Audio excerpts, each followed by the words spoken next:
Pues mirad, esto es de la Universitat Autònoma de Barcelona. Qigong e interculturalidad, práctica corporal y pensamiento chino en Barcelona. Lo escribió la persona que veis aquí.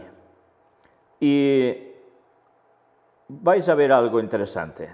Manuel Alejandro Fuentes Pantay, una vez más, doctorado en Traducción y Estudios Interculturales, Departamento de Traducción, Interpretación y Estudios de Asia Oriental, Universidad Autónoma de Barcelona.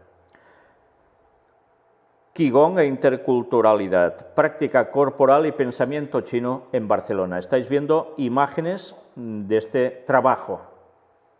Es una tesis doctoral y ya veis, septiembre de 2016 en Barcelona. Hacemos una extracción muy breve de varios puntos que nos interesan para todo lo que estamos tratando aquí. Contexto histórico del Qigong en Occidente. Y fijaos bien en lo que vamos a ir viendo ahora. Primeros contactos. El punto número 1.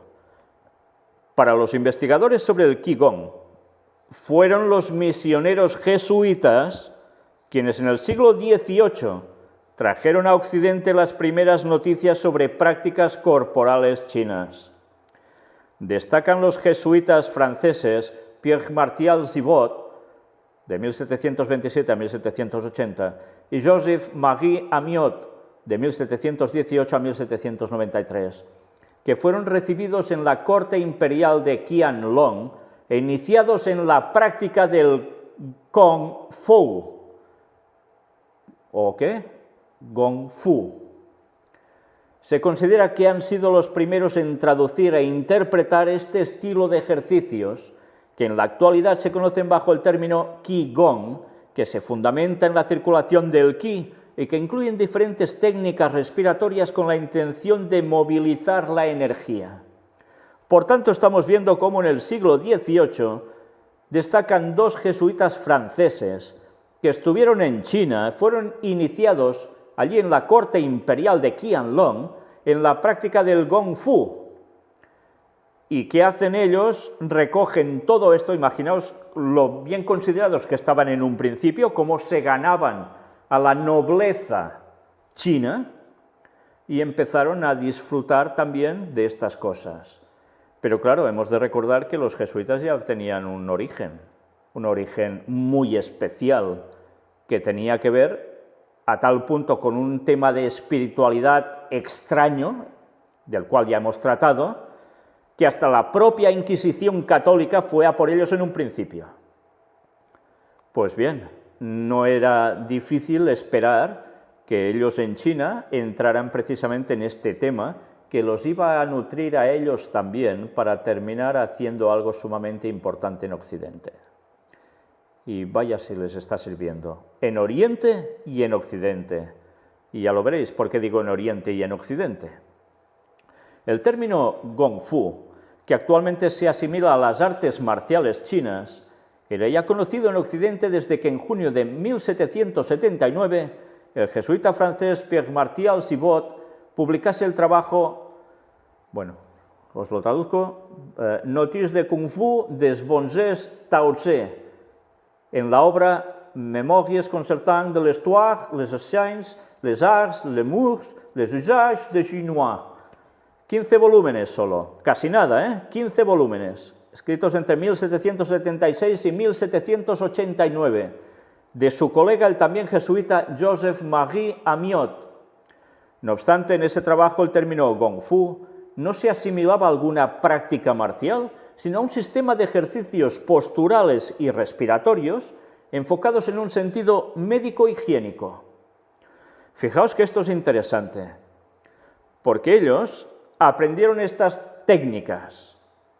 ¿Y qué hicieron? Aplicar también esto en plan, la parte, digamos, buena de la cuestión, en la parte que puede ayudar a posturas, respiración, y parecía que el tema de arte marcial quedaba de lado. Pero ya recordáis que en un principio los jesuitas eran, y siguen siendo, de hecho, el ejército del Papa. Bueno, pero ejército en todos los sentidos, Y ya hemos visto, y lo recordaréis, en sus juramentos, no hablo de los de abajo, evidentemente, sino los de arriba, qué tipo de juramentos llegaban a tener. Y desde luego, si hacía falta usar la daga, la usaban. Y ahora lo harán en distintos modos, o igual, pero funciona igualmente. El término Gong Fu es el que prevalecía en Barcelona en la época de los años 70, cuando llegan los primeros maestros chinos de artes marciales.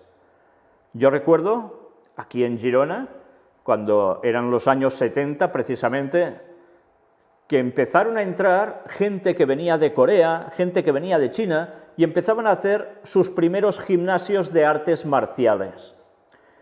Y que coincidió con algo más que veremos prácticamente ahora al final de esta conferencia. Y ya veréis la relación de todo esto. Actualmente se marca la diferencia entre las artes corporales externas e internas, si bien ambas se engloban bajo el término de Wushu. Diferentes autores atribuyen al jesuita Amiot la labor de haber recopilado información sobre estas prácticas corporales en sus memorias.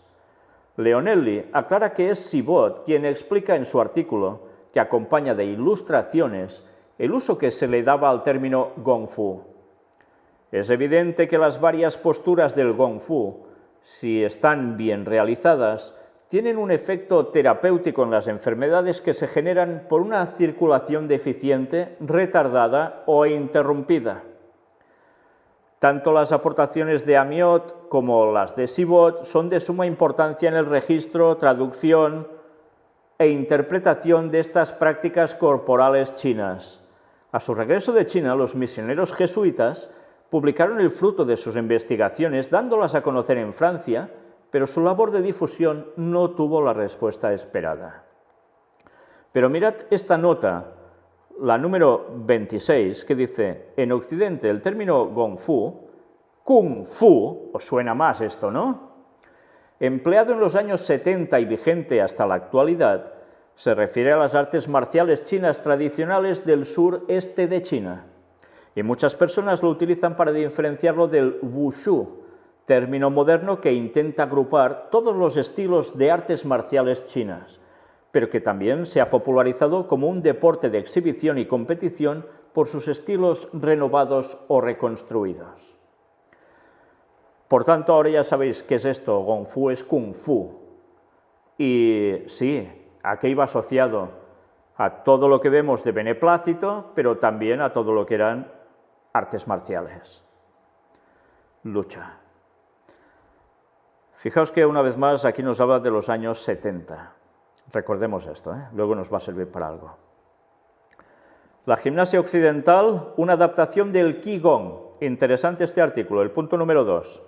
Sin embargo, si la difusión del Qigong que hicieron los misioneros no obtuvo la respuesta esperada, sí fue aprobada por el sueco Per Henrik Ling, de 1776 a 1839 vivió, quien a partir de la información y los dibujos ilustrativos aportados por los jesuitas, realizó modificaciones y adaptaciones, recreando y difundiendo los ejercicios gimnásticos que en la actualidad se aplican en la educación física en Occidente. Al respecto, Leonelli opina que las técnicas terapéuticas de Ling, su gimnasia y su pionera utilización de ejercicios, componen el sistema actual de la educación física que se imparte en las escuelas, universidades y gimnasios de todo el mundo.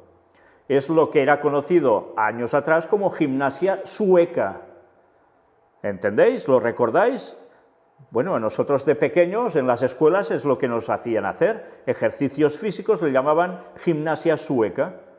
No utilizabas pesas, no utilizabas aparatos como potros, ni plintons, ni nada parecido, ni anillas. Todo eran movimientos que hacías con tu propio cuerpo, que servían para, evidentemente, moverte, como no, pero también para generar elasticidad y bueno, toda una mejoría física que evidentemente también te repercute mentalmente, y si además lo acoplas al tema espiritual, pues lógicamente estarás mejor en todos los ámbitos.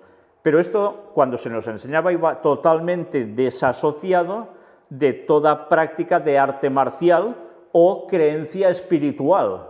No tenía nada que ver. Ahora esto bueno, se seguirá haciendo, pero ha quedado mucho en desuso. Pero ya veis cuál es la raíz de todo esto. ¿Está mal hacer gimnasia sueca, movimientos de estiramientos, flexiones, agacharte, levantarte, mover un brazo para acá, una pata para allá y cosas así? Claro que está bien. Si lo haces bien, está genial, porque te vas a poner en forma en todos los aspectos, claro que sí. Otra cosa es cuando esto después es ya utilizado para ir hacia el lado oscuro. Mirad también qué nos dice aquí. La misma autora comenta que la gimnasia del Ling tiene mucho paralelismo con la teoría de la energía propuesta por los chinos, pero como advirtiera N. Daly, alumno de la escuela de Ling, la entera doctrina de Ling, teoría y práctica, es un plagio del Gong Fu daoísta. Daly describe las técnicas de la gimnasia moderna como un jarrón chino recubierto de esmalte europeo. Calpe también señala que no está de más decir que Ling adaptó el aspecto formal y externo de los ejercicios, olvidando que estos se basan en un conocimiento exhaustivo de la circulación de Qi por el cuerpo humano. Una vez más, se dice que esto aquí era solo movimientos, se ignoraba o se dejaba de lado todo este tipo de circulación del Qi, pero esto es lo que después se han hecho mucho para ir recuperando esa parte que tiene que ver con el sentido de energías y con el sentido de energías espirituales. De ahí que hay que ir con cuidado dónde se pone uno a hacer ejercicio también.